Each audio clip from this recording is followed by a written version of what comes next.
जिनेन भैया जी। जय जिनेन। आइए आज की कक्षा प्रारंभ करते हैं।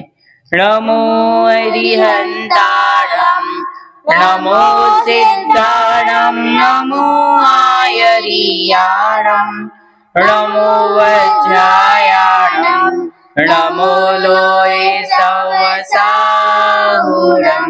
जय बोली देवादिदेव एकचरशी आदिनाथ भगवान की जय। परम पूज्य संत शिरोमणि आचार्य गुरुवर विद्यासागर जी महाराज की जय। परम पूज्य निर्यापक श्रमण मुनि पुंगव सुधा सागर जी महाराज की जय। कल की कक्षा में हमने पढ़ा था कि हमारे लिए जीव दया का पालन करना चाहिए। उसके पहले हमने इंद्रिय, नमोकार मंत्र, 5 प्रकार के पाप, तीर्थंकर भगवान, ये सभी पाठ हमने पढ़ लिए थे। और कल मैंने आपको बहुत अच्छे तरीके से समझाया था कि हमें बाजार की चीजें नहीं खाना चाहिए, कुरकुरे चिप्स आदि नहीं खाना चाहिए, अहिंसा ही सबसे बड़ा धर्म है। ये बात हमारे लिए यहाँ पर समझनी चाहिए थी। अब हम यहाँ पर आज का जो हमारा पाठ है वो अगला पाठ पढ़ते हैं हम, गति। सबसे पहले प्रश्न उठता है कि गति किसे कहते हैं। तो गति नाम कर्म के उदय से प्राप्त होने वाली पर्याय को क्या कहते हैं? गति कहते हैं। गति नाम कर्म, 8 प्रकार के कर्मों में एक नाम नाम का कर्म होता है। उसके 93 भेद होते हैं, 93 भेद होते हैं, जिसमें 4 गति भी होती है। तो 4 गति कौन कौन सी होती है वो जानते हैं। नरक गति, त्रियंच गति, देव गति और मनुष्य गति। गति की परिभाषा याद हो गई आपको? गति नाम कर्म के उदय से प्राप्त होने वाली पर्याय को क्या कहते हैं? गति कहते हैं। और गति कितनियां होती है? 4 होती है। नरक गति, त्रियंच गति, देव गति और मनुष्य गति। अब सबसे पहले हम पढ़ेंगे नरक गति। नरक गति नाम कर्म के उदय से नरक में जन्म होना नरक गति कहलाती है। क्या? नरक गति नाम कर्म के उदय से नरकों में जाना या नरक में जन्म होना नरक गति कहलाती है। इसमें जो प्राणी होते हैं उनको नरक में जाके नारकी जीव का शरीर धारण करना पड़ता है। और नरक में जब कोई मनुष्य या पशु जन्म लेता है तो उसे नरक में बहुत सारे दुख सहन करने पड़ते हैं। नरक में दिन और रात उसको दुखी दुख सहन करना पड़ता है। और आपको मालूम है नरक में क्यों जाते हैं? हमने 5 पाप पढ़े थे ना, हिंसा, झूठ, चोरी, कुशील, परिग्रह। ये 5 पापों को जो व्यक्ति दिन रात करता है, केवल पाप ही पाप में लगा रहता है, वो कहाँ जाता है? नरकों में जाता है। जो परिग्रह रखता है, बहुत आरंभ रखता है, वो कहाँ जाता है? नरकों में जाता है। और आपको पता होना चाहिए नरकों में इतने दुख होते हैं जिसे प्राणी सहन नहीं कर पाता। वहां नरकों की भूमि को जैसे ही हम स्पर्श करते हैं ऐसा लगता है जैसे हजारों बिच्छुओं ने काट लिया हो, उससे भी ज्यादा पेन होता है बॉडी में। मालूम है आपको? नरक की भूमि को, वहां की मिट्टी बहुत कड़वी रहती है और वहां पर इतनी भूख लगती है कि तीनों लोगों का यदि अनाज खा ले तो भूख ना मिटे, पर वहां खाने के लिए एक दाना भी नहीं मिलता, पीने के लिए एक बूंद पानी भी वहां नहीं मिलता। बहुत ठंडी होती है, बहुत गर्मी होती है। वहां पर जो नारकी रहते हैं वो नारकी मालूम क्या करते हैं? सबसे पहले जो जाता है कोई उसके कान तोड़ देता है, कोई उसकी आंखें फोड़ देता है, उनको उबलते हुए पानी में डाल दिया जाता है नरक गति में, और उनको जलती हुई आग में फेंक दिया जाता है। आंखों में उनकी कीलें ठोक दी जाती हैं, कानों में कीलें ठोक दी जाती हैं, उनकी जीभ काट दी जाती है जो झूठ बोलता है। इसीलिए कहते हैं हमें पाप नहीं करना चाहिए ताकि हमें नरकों में ना जाना पड़े। वहां पर इतने दुख होते हैं, उबलते हुए तेल में डाल दिया जाता है। वहां असुर कुमार जाति के जो देव होते हैं वो तलवार से हमारे छोटे छोटे क्या कर देते हैं? टुकड़े कर देते हैं, और खून और पीप की जो नदियां बहती है उन नदियों में फेंक देते हैं। इसीलिए कभी भी हमारे लिए ऐसा काम नहीं करना चाहिए कि ताकि हम नरक गति में जाएं। नरक में जो जाता है वो नरक होती है अधोलोक में नीचे। 7 नरक के भेद का है, धम्मा, वंशा, मेघा, अंजना, अरिष्टा, मगवा, मागवी। नरक कितने होते हैं? 7। धम्मा, वंशा, मेघा, अंजना, अरिष्टा, मगवा, मागवी, ये 7 नरक होते हैं। इसीलिए हमें नरक में ऐसे काम नहीं करें ताकि नरक में जावें। आपको पता ही है नरक में बहुत सारे दुख होते हैं। जो बहुत आराम और परिग्रह रखते हैं वो जीव कहाँ चले जाते हैं? नरक में। वहां इतनी ठंडी और इतनी गर्मी होती है कि सुमेरु पर्वत के समान लोहा भी क्या हो जाता है? पिघल जाता है। इतनी गर्मी ठंडी पड़ती है वहां पर, विचार करो। वो ना वहां उड़ने के लिए गद्दा होता है, ना रजाई होता है, कुछ भी नहीं होता है। नरक में जो जीव होते हैं वो बिल्कुल काले होते हैं, कोयले की तरह काले होते हैं। वो सारे के सारे नपुंसक होते हैं और कोयले की तरह उनका कलर बिल्कुल कैसा होता है? कोयले की तरह काला होता है। ऐसे होते हैं वो नारकी, एक दूसरे को मारते हैं, पीटते हैं, झगड़ते हैं। इसलिए कभी हमें ऐसा काम नहीं करना चाहिए कि हम नरक में जाएं। वहां पर उनको इतनी गर्मी लगती है तो वो वृक्ष के नीचे बैठ जाते हैं, लेकिन वहां पर जो वृक्ष रहते हैं उनके पत्ते चाकू की तरह नुकीले होते हैं। वो पेड़ से टूट करके उसके ऊपर गिरते हैं और उसके शरीर के छिन्न भिन्न टुकड़े टुकड़े कर देते हैं। अब बताओ, इसीलिए नरक में बिल्कुल भी सुख नहीं है, दुख ही दुख है। इसलिए कभी ऐसा काम नहीं करना चाहिए ताकि हम कहाँ जावे? नरक में।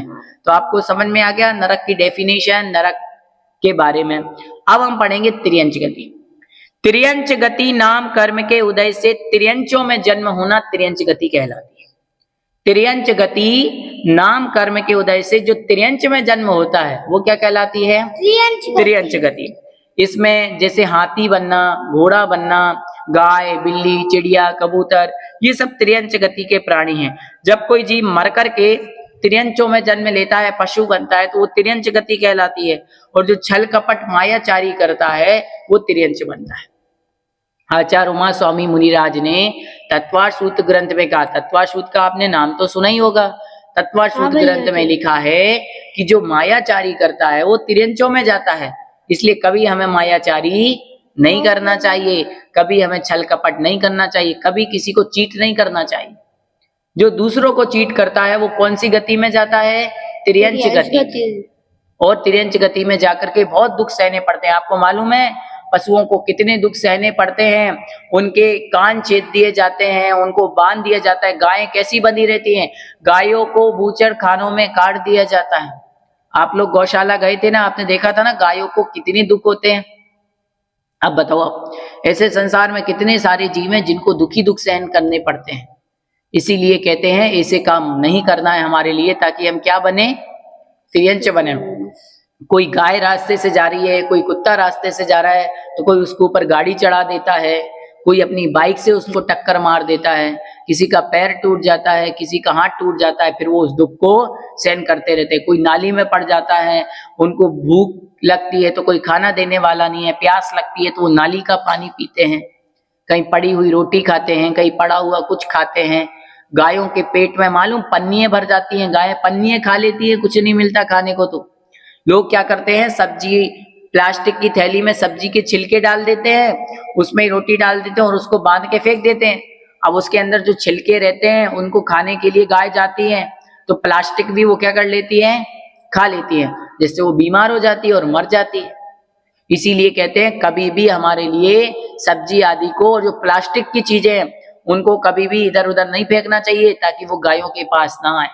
आप और हमें ध्यान रखना है कि कभी भी हम अपने घर के प्लास्टिक के बैग, प्लास्टिक की थैली सड़क पर नहीं फेंकेंगे, समझ गए? छिलकों को उनको साइड में डालेंगे ताकि कोई गाय खाए ना। अब बताओ कितने दुख होते हैं त्रियंचों में। उनको बांध दिया जाता है, उनको मारा जाता है। शेर देखो कितने सारे जानवरों को जंगल में खा लेता है, मगरमच्छ खा लेता है, आपने देखा होगा छिपकली कितने सारे कीड़ों को खा लेती है, सांप कितने सारे मेंढकों को खा लेता है। अब आप बताओ, इसीलिए कहते हैं ऐसे काम नहीं करना चाहिए ताकि हम त्रियंच गति में जाए। फिर आती है मनुष्य गति। मनुष्य गति नाम कर्म के उदय से मनुष्यों में जन्म होना मनुष्य गति कहलाती है। मनुष्य गति नाम कर्म के उदय से किनमें जन्म होना? मनुष्यों में जन्म होना मनुष्य गति कहलाती है। इससे प्राणी को किसका शरीर धारण करना पड़ता है? मनुष्यों का। जैसे कि हम कौन कहलाते हैं? मनुष्य। और जब कोई जीव मर करके मनुष्यों में जन्म लेता है तो वह मनुष्य गति कहलाती है। और मनुष्यों में जन्म लेने के लिए हमें अल्प परिग्रह और अल्प आरंभ करना पड़ता है। जो बहुत ज्यादा परिग्रह रखता है, बहुत ज्यादा पाप करता है, दूसरों से बदतमीजी से बात करता है और बहुत ज्यादा आरंभ करता है, वो सभी के सभी जीव याद रखना, दुर्गतियों में जाते हैं। लेकिन जो सरल सहज व्यवहार रखता है, परिग्रह नहीं रखता, आरंभ नहीं रखता, वो जाता है मनुष्य गतियों। जिसके स्वभाव में सरलता होती है वो मनुष्य गति में जाएगा, और जिसके स्वभाव में छल कपट होगी वो तिर्यंच गति में जाएगा। जो परिग्रह रखेगा वो नरकों में जाएगा, और जो कम परिग्रह रखेगा, परिग्रह में आसक्ति भाव नहीं रखेगा, वो मनुष्यों में जाएगा। इसीलिए कहते हैं मनुष्यों में हमें जाना चाहिए, क्योंकि मनुष्य ही अच्छी गति है। आपको मालूम होना चाहिए कि मनुष्य गति में भी बहुत दुख होते हैं। जब यह जीव गर्भ में आता है तो इसको गर्भ में दुख होते हैं। बाल पने में ज्ञान न लयो, तरुण समय तरिणी रत रयो, अर्ध मृतक सम बूढ़ा पनो, कैसे रूप लखे आपनो। पंडित दौलत राम जी ने छैडाला में कहा है कि जब बचपन रहता है तब तो हम अपनी आत्मा का कल्याण कर नहीं पाते, खेल कूद में निकल जाता है। जवानी आती है तो कोई शादी करके घूमने चला जाता है, और बुढ़ापे में हाथ पैर चलते नहीं है, आंखों से दिखाई नहीं देता। इसीलिए हमारे लिए अपने कल्याण के लिए सोच लेना चाहिए। और चौथी और अंतिम गति है देवगति। देवगति नाम कर्म के उदय से जो देवों में जन्म होता है वो कहलाती है देवगति। इसमें प्राणी को देवों का शरीर धारण करना पड़ता है। मनुष्य या पशु मर करके देवगति में जाते हैं, और देवगति में वहां पर संयम नहीं होता, लेकिन वो देव सम्यक दृष्टि हो सकते हैं। देवों के पास कल्प वृक्ष होते हैं, कल्प वृक्षों से उन्हें वस्त्र आभूषण मिल जाते हैं, उन्हें खाना नहीं खाना पड़ता, वो हमारी तरह खाना नहीं खाते। उनके कंठ में अमृत होता है, जब उनको भूख लगती है तो ऑटोमेटिक वो झड़ जाता है। वो हमारी तरह खाना नहीं खाते देव। तो ये देवों की पर्याय होती है। तो इस प्रकार से 4 गति हुई। गति कितनी होती है? 4। मनुष्य गति, देव गति, तिर्यंच गति और नरक गति। अब सिद्ध गति नाम की कोई गति नहीं है। याद रखना, गति 4 ही होती हैं। फिर भी जो मुक्त जीव होता है ये 4 गतियों में नहीं है, ये अलग से 5वीं गति है। तो ये सिद्ध गति कहलाती है, अर्थात जो संसार में इन 4 गतियों से मुक्त हो जाता है वो सिद्ध गति अर्थात मुक्त जीव कहलाता है। मैंने आपको पढ़ाया था ना, संसारी जीव और मुक्त जीव, तो ये याद रखना चाहिए। और आप याद रखें, नरकों में जो जीव होते हैं उनके 5 इंद्रियां होती हैं, देव होते हैं उनके 5 इंद्रियां होती हैं, मनुष्य होते हैं उनके 5 इंद्रियां होती हैं। लेकिन जो पशु होते हैं उनके 1, 2, 3, 4, 5 कोई भी इंद्रियां हो सकती हैं। यदि कोई जीव नरक गति में मरता है तो नरक गति से मर करके वो देव में नहीं जा सकता, नरक से मर करके सीधे देव में नहीं जा सकते, और देव गति से मर करके सीधे नरक में नहीं जा सकते, और नरक गति से मर करके नरक में और देव गति से मर करके देव में नहीं जा सकते। लेकिन जो तिर्यंच और मनुष्य होते हैं वो 4 गतियों में जा सकते हैं। तो इस प्रकार से हमारा गति वाला पाठ हुआ। आप लोगों को आ गया ये समझ में? अब आपको कोई प्रश्न पूछना है क्या? हाँ भैया जी, सबसे अच्छी गति कौन सी है? सबसे अच्छी गति होती है मनुष्य, क्योंकि मनुष्य गति में हम महाराज बन सकते हैं, मनुष्य गति में आरिका बन सकते हैं, मुनि महाराज बन करके अपनी आत्मा का कल्याण कर सकते हैं और कर्मों से मुक्त होते हैं। देव भी देखो मुनि नहीं बन सकते, नरक में तो संयम हो ही नहीं सकता, और तिर्यंचों में भी एक देश संयम होता है, वो भी मुनि आरिका नहीं बनते। इसीलिए सबसे अच्छी गति है मनुष्य गति, क्योंकि मनुष्य गति से ही मुनि बन करके भगवान बना जा सकता है, मोक्ष पाया जा सकता है। ठीक है, आ गया समझ में? और किसी का कोई प्रश्न? हाँ भैया जी, सबसे बुरी गति कौन सी होती है? सबसे बुरी गति होती है नरक गति, क्योंकि नरकों में सबसे ज्यादा दुख होते हैं। आचार्य भगवंतों ने 7 नरक बताए, धम्मा, महिषा, मेघा, अंजना, अरिष्टा, मघवा, मादे। इन नरकों में बिल होते हैं, और बिलों में वो नारकी जीव पड़े रहते हैं, एक दूसरे से लड़ते हैं। अभी आपको बताए थे ना कितने सारे दुख। जो बहुत पाप करता है वो नरकों में जाता है, उन नरकों में सागरों सागरों तक इस जीव को भटकना पड़ता है। कितने सारे, ये समझ लो वर्षों जैसे महान वर्ष निकल जाते हैं, सागर के सागर बीत जाते हैं, 33 सागरों तक इस जीव को नरकों में दुख भोगना पड़ता है। और इतने दुख होते हैं, इतने दुख होते हैं कि उन दुखों का पार नहीं होगा।